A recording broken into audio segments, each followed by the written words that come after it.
Bon, bah comment vous dire? Enfin comment vous dire? Bah je peux vous le dire déjà, bien évidemment, hein. C'est ce championnat ne sera pas donné avant des.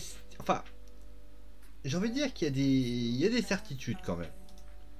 Il y a quand même des certitudes, il y a quand même des choses qui ont été données, il y a quand même des choses qui ont été données, des choses qui ont été expliquées. En tout cas, ce qui est certain, c'est que ce match a encore démontré des symboles et c'est exactement ce que nous allons essayer de savoir dans cette foot zone. Bonjour tout le monde, j'espère que vous allez bien. On se retrouve bien évidemment pour le débriefing de Lille-Montpellier, donc qui a eu lieu donc la fin a eu lieu, je crois, une vingtaine de minutes. Et donc la question que tout le monde se pose, c'est est-ce que Lille a rassuré, est-ce que Lille a inquiété, est-ce que Lille, concrètement, est-ce que Lille a eu le statut du champion? Parce que j'arrête pas de parler du statut de champion, j'arrête pas de dire que Lille, clairement, au niveau des champions, ils sont impressionnants et ainsi de suite. Donc la question c'est, est-ce que, concrètement, cette équipe-là a le talent pour être champion de France de Ligue 1? Parce qu'ils ont beau dire qu'ils ne seront pas champions, faut arrêter de nous prendre un peu pour des cons, parce que clairement, ce qui s'est passé est la réalité. Donc, question. Donc, on va revenir bien sûr sur le rappel. Qu'est-ce qui s'est passé? Alors, il s'est passé beaucoup de choses au niveau des occasions. C'était un match assez actif. C'est vrai que les Lillois ont beaucoup tenté dans ce match. Ils ont parfois été maladroits, clairement. Et concrètement, on notera d'ailleurs bien sûr le but qui a eu lieu notamment donc à la 21e minute. C'est Jordan Ferry qui donne un beau ballon à Gaëtan Laborde. Gaëtan Laborde qui fait un centre. Et Andy Delors qui a complètement été oublié par la défense lilloise qui marque le but 1-0. Les Montpelliérains vont essayer. Alors, il y a eu notamment pas mal de petites choses qui se sont passées. Les Montpelliérains vont contrôler finalement un petit peu la première mi-temps. Et puis en deuxième mi-temps, les Lillois vont commencer à reprendre la possession du ballon, avec notamment pas mal de choses. Il y a eu un poteau à la 57e minute. Il y a eu également une frappe, une double occasion du LOSC, où Homelin s'en sort plutôt bien. Et puis il y a ce but. Alors ce but assez litigieux, il faut quand même le dire, puisque, on va l'expliquer, Selic provoque, donc à ce moment-là Mavididi, il donne le ballon, et Araujo il contrôle pied gauche, il enchaîne pied droit, et il frappe. Et il s'avère que il y a aussi, il y a une petite côté litigieux, c'est qu'en fait on dit que il semblerait y avoir une faute de Burak Yilmaz sur le centre repris. C'est-à-dire qu'au moment où il y a le centre, Yilmaz aurait commis une faute. Je vais vous donner avec vous, j'ai regardé en long, en large et en travers s'il y avait réellement faute. Et donc clairement, il y avait cette possibilité-là. En toute sincérité, je trouve que de mon point de vue, en regardant vraiment en regardant, je trouve que ça se siffle et ça se siffle pas. Je veux dire, c'est une faute. Est-ce qu'elle fait action de jeu? Ça, il faut se poser la question. Il y a beaucoup trop de petits SI qui me font dire est-ce que j'aurais sifflé ou pas. Honnêtement, j'en sais rien.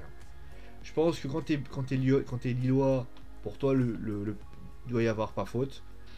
Si t'es Montpelliérain, tu considères qu'il y a faute. Et si t'es Parisien, alors là, bien évidemment, vous avez compris. En tout cas, ce qui est certain, c'est que c'est mon point de vue par rapport à ça, voilà. Il y a eu cette faute. Voilà. Après, est-ce que cette faute, pour moi, est sifflable? Moi, je trouve, à mon avis, que les deux camps se pourraient s'affronter. C'est pas pour botter en touche et faire le mec qui est neutre. C'est parce que je trouve que c'est trop abstrait pour essayer de trouver quelque chose. Voilà. Malgré tout, on va commencer bien sûr par parler de la prestation, on va dire globale des deux équipes. On va commencer avec Montpellier qui est bien, Montpellier qui continue son bonhomme de chemin, et Montpellier qui finalement ramène quand même un bon point, quand même du stade Pierre-Mauroy, quand même un point, c'est quand même pas négligeable. Les Montpelliérains ont peut-être pas fait le match le plus abouti offensivement, ils sont pas créés 25 occasions, mais ils ont laissé les Lillois revenir, parce qu'on sait que les Lillois, C'est plutôt eux qui doivent, entre guillemets, faire le jeu. C'est ce qui s'est passé. Ils ont été plutôt solides. Ou ils ont été plutôt... Enfin, dans la solidité, dans le sens du cœur, dans l'envie et tout ce que vous voulez. Mais je trouve que Montpellier a eu quand même pas mal d'occasions. Après, on peut dire aussi que... Moi, ça m'a fait penser un petit peu à ces matchs où Lille n'arrivait pas à marquer. Finalement, ils ont marqué par Araujo. Mais concrètement, je dirais que Montpellier a quand même fait une belle prestation. Une prestation aboutie d'un point de vue défensif. Offensivement, ils ont essayé de se trouver quelques petits peu, mais ça a été quelquefois compliqué. Je pense que la blessure de Pedro Mendes a clairement relancé le match. On a senti les Montpelliérains beaucoup plus tendus, beaucoup plus en difficulté par rapport à ça. Et ça s'est peut-être un petit peu ressenti. Et ça, c'est vrai. Voilà. Mais en tout cas, voilà, Pedro Mendes a été là. Beaucoup de joueurs ont été intéressants. Et concrètement, voilà. Et il y a eu peut-être aussi un... J'ai senti les joueurs un peu fatigués. Et finalement, ce but est arrivé. Et ça, c'est pour ainsi dire la réalité. Donc voilà. Je peux pas grandir dessus. Pour Lille, bah Lille, finalement, on a retrouvé un petit peu le... Enfin, c'est un peu à l'image de la saison, en fait. Lille est capable de se créer des occasions. Lille, quand ils courent après le score, ils ont parfois une réussite assez affreuse, et c'est justement là que je vais parler de la fameuse réussite de champion. À chaque fois que on pense que cette équipe va perdre, et ben elle réussit à surprendre et elle réussit à récupérer au moins un point.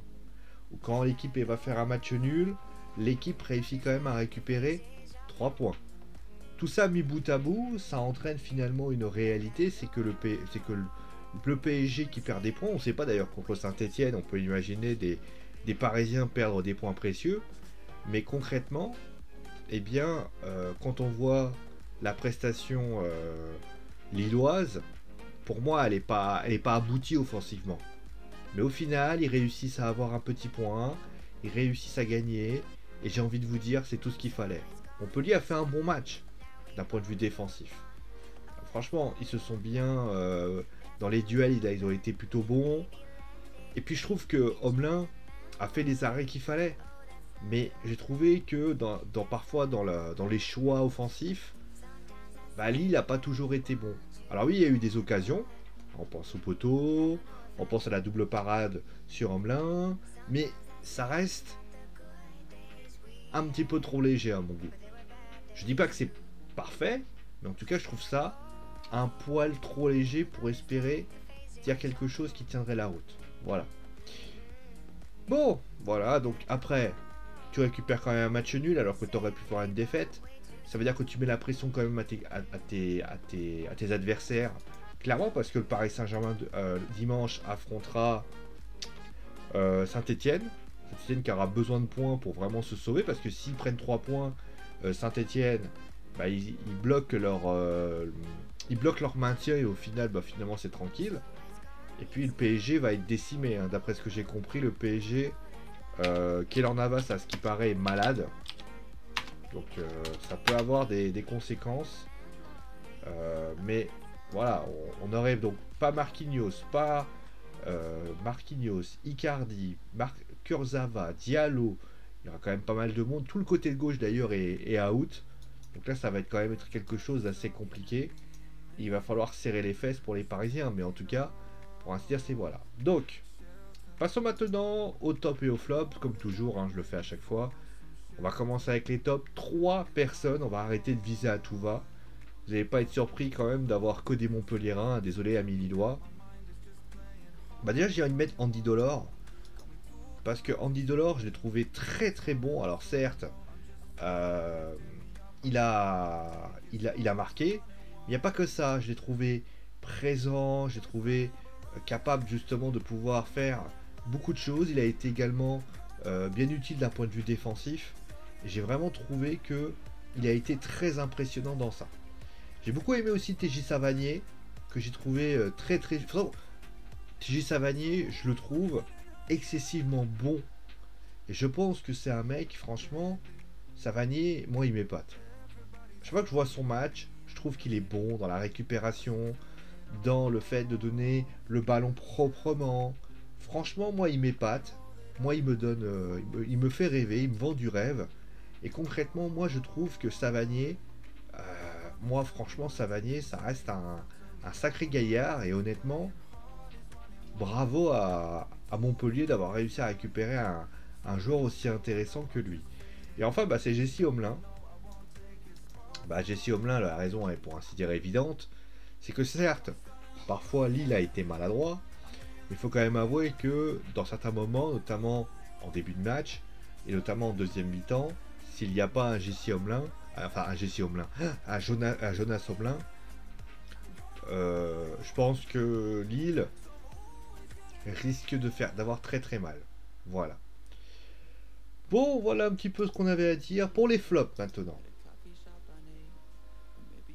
Alors, pour les flops, bah, j'ai envie de mettre Burak Yilmaz parce que Yilmaz, à un moment donné, si vous avez trouvé, si vous avez trouvé quelque chose, bah, vous m'appelez parce que Burak Yilmaz a été assez inexistant dans ce match, clairement. On aurait pu mettre d'autres, il connaît aussi, hein, clairement, lui aussi, hein, pourrait pu y être, mais bon, il faut quand même que je choisisse quelques personnes. Je trouve que, alors, je vais mettre Botman, mais c'est un peu les deux. Parce que Botman, en fait, moi, ce qui me gêne, c'est que déjà, il est coupable dans le but, sur le but montpelliérain. Et je trouve qu'il a beaucoup souffert dans le jeu, dans ce qui a été proposé. Donc Botman a été quand même une grosse déception par rapport à ça. Et puis le troisième flop, bah, j'ai envie de vous dire, si Benjamin André et Soumaré a quand même réussi quelque chose, bah, j'ai envie de mettre tout simplement des joueurs comme Jonathan Bamba, que j'ai trouvé assez peu existants, en difficulté, pas toujours très bien. Et donc j'ai envie de vous dire, bah, concrètement, que ça a été une déception. Et la déception est grande.